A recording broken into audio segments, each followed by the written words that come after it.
اعوذ باللہ من الشیطان الرجیم بسم اللہ الرحمن الرحیم صلی اللہ تعالیٰ علی حبیب محمد وسلم۔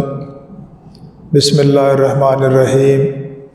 معزز خواتین و حضرات، السلام علیکم۔ قرآن فہمی کے سلسلہ سوالات و جوابات میں آج ایک بار پھر نئے موضوع کے ساتھ آپ کے سامنے حاضر ہیں۔ آج کا موضوع راضی ہونا اور راضی کرنا۔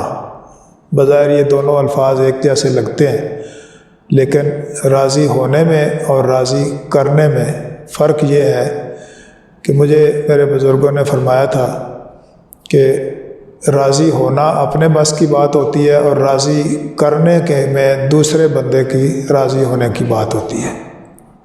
جب کوئی شخص اللہ کو راضی کرنے یا اللہ کی رضا میں داخل ہونے کی کوشش کرے تو اس کے لیے آسان نسخہ جو مجھے بتایا گیا وہ یہ تھا کہ جیسے آپ کسی بندے کو راضی کرنے کے لیے جائیں تو کیا کرنا پڑے گا۔ تو میں نے گزارش کی تھی کہ جی اس بندے کی کوئی منت سماجت کریں گے۔ فرمایا اس سے پہلے کچھ اور کرنا چاہیے۔ میں نے کہا جی اس کے لیے کوئی سفارش ڈلوانی چاہیے، کسی ایسے بندے کو بیچ میں ڈالا جائے جس کی بات نہ ٹالی جا سکتی ہو۔ یہ میں نے بہت ساری باتیں کی۔ فرمایا اس سے بھی پہلے ایک اور کام ہو سکتا ہے۔ تو آخر میں نے گزارش کی کہ وہ کام آپ بتائیں گے تو مجھے سمجھ میں آئے گا۔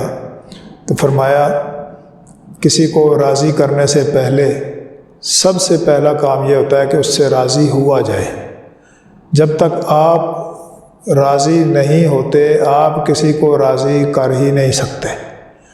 یہی فارمولہ اللہ تعالیٰ کے ساتھ بھی فٹ آتا ہے کہ جب کوئی بندہ اللہ سے راضی ہو جائے تو پھر اللہ تعالیٰ اس سے راضی ہو جاتا ہے۔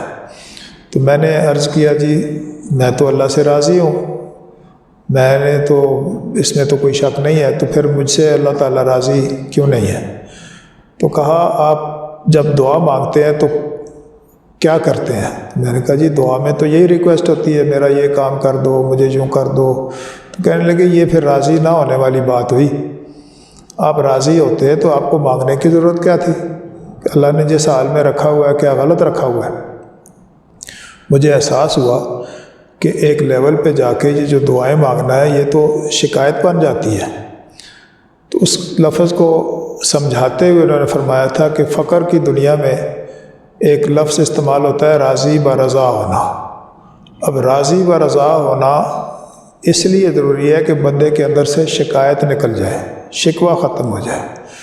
اب یہ راضی ہونا اور راضی کرنا اتنی اہم بات ہے۔ قرآن میں جب میں نے اس کو تلاش کیا تو وہاں رضی اللہ عنہ ورضوا عنہ کی ٹرم استعمال ہوئی کہ اللہ ان سے راضی ہوا، وہ اللہ سے راضی ہو گئے۔ سورہ الفجر کی آخری آیات میں یہ بات بھی بتائی گئی ہے، یا ایتھا النفس المطمئنہ ارجعی الی ربک راضیۃ مرضیہ وادخلی فی عبادی وادخلی جنتی۔ راضیۃ مرضیہ، آپ راضی ہوتے ہیں پھر اللہ بھی راضی ہو جاتا ہے۔ اور اس کے بعد کہا کہ وادخلی فی عبادی، داخل ہو جاؤ میرے بندوں میں، شامل ہو جاؤ میرے بندوں میں، وادخلی جنتی، اب میری جنت میں آ جاؤ۔ تو نفس مطمئنہ کے عامل لوگ جب اللہ سے راضی اپنے آپ کو راضی کر لیتے ہیں اللہ کے ساتھ، اللہ کے سامنے شکوہ شکایت سے باز آتے ہیں، تو سب سے پہلی جو صورت سامنے آتی ہے وہ اللہ کی مخلوق کے ساتھ شکوہ شکایت ختم ہو جاتا ہے۔ اور جب اللہ کی مخلوق کے ساتھ شکوہ شکایت ختم ہوتا ہے تو پھر اگلی سٹیج میں اللہ تعالیٰ کے نظام پر کوئی پھر بندہ اعتراض نہیں کر سکتا کہ جو ہمیں دیا گیا وہ ہمارے کسب کمائی میں سے یہ ہمارا نصیب لکھا۔ قرآن نے اس بات کو بھی بیان کر دیا تو نصیب مما کسبوا، نصیب تمہارے کسب میں سے لکھا جاتا ہے۔ تو ہم جو نصیب لے کے آئے ہیں وہ بھی اپنے کسب میں سے ہے، اور اس کسب کا تعلق ہمارے اس دنیا میں آنے سے پہلے کا ہے۔ یہ بات تھوڑی سی قابل اعتراض بن سکتی ہے تو اس کی وضاحت کرنا بہت ضروری ہے۔ میرے دوست نے اس پر اعتراض کیا تو میں نے ان سے کہا کہ آدم علیہ السلام سے جو سحب ہوا تھا وہ دنیا میں آنے سے پہلے ہوا یا بعد میں ہوا؟ تو انہوں نے کہا جی یہ تو دنیا میں آنے سے پہلے ہوا تھا، جنت میں جب یہ سہو ہوا، غلطی ہو گئی۔ تو میں نے ان سے یہی کہا کہ اگر دنیا میں آنے سے پہلے ایک آدم سے سہو ہوا تو پھر اس سے کوئی بھلائی کا کام بھی ہو سکتا ہے۔ تو دنیا میں جتنے آدم تشریف لاتے ہیں وہ اس مقام سے ہو کے آتے ہیں جہاں کوئی نہ کوئی غلطی یا کوئی نہ کوئی اچھا کام کر کے آتے ہیں۔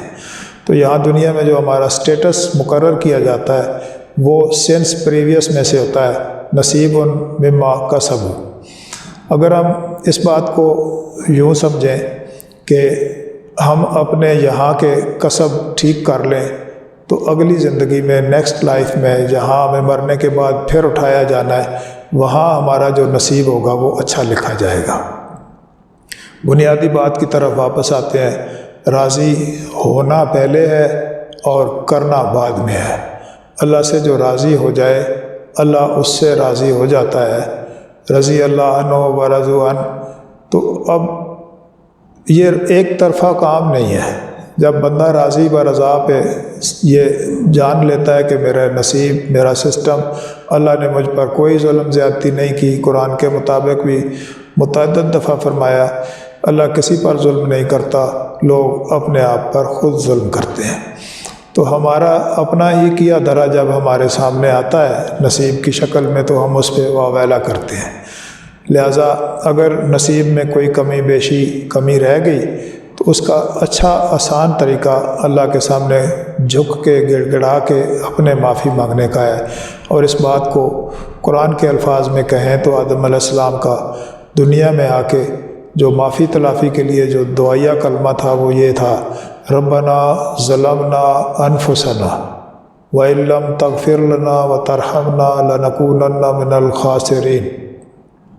اے ہمارے رب، ہم نے اپنے نفسوں پر ظلم کر لیا، اگر آپ ہمیں معاف نہیں کریں گے اور ہم پر رحم نہیں کریں گے تو ہم خسارہ پانے والے ہو جائیں گے۔ چونکہ یہ عمل آدم علیہ السلام کے حوالے سے قرآن میں لکھا ہوا ہے تو ہمیں یہ پتہ ہے کہ دنیا میں آنے سے پہلے جس بھی مقام پہ ہم تھے وہ چونکہ ہمیں یاد نہیں ہے، اس لیے وہاں سے اپنے کسب کمائی کے مطابق کا نصیب لے کے کوئی جھونپڑی میں، کوئی کوٹھی میں، کوئی محل میں یہ سٹیٹس کا اونچ نیچ، اس بات پہ کہ سٹیٹس کی اونچ نیچ موجود ہے، اور قرآن میں اللہ تعالیٰ فرماتے ہیں میرا نظام عدل پہ قائم ہے اور اس نظام عدل پر کوئی انگلی نہیں اٹھا سکتا، اللہ کسی پر بھی ظلم نہیں کرتا۔ تو یہ بندے کے ساتھ جو معاملات بھی ہوتے ہیں یہ اپنا کسب کمائی ہے، اس میں کہیں کمی رہ گئی ہو تو رو دو کے گڑ گڑا کے اللہ سے معافی مانگ کے کہ اے ہمارے رب، ہم نے اپنی جانوں پر ظلم کر لیا ہے، اگر آپ رحم نہیں کریں گے اور معافی نہیں کریں گے تو ہم خسارہ پانے والے ہو جائیں گے۔ اللہ تعالیٰ ہمیں اس زندگی میں بھی اور آئندہ آنے والی اگلی زندگی میں بھی ہمیں سرخرو فرمائے۔ وما علینا الا البلاغ المبین۔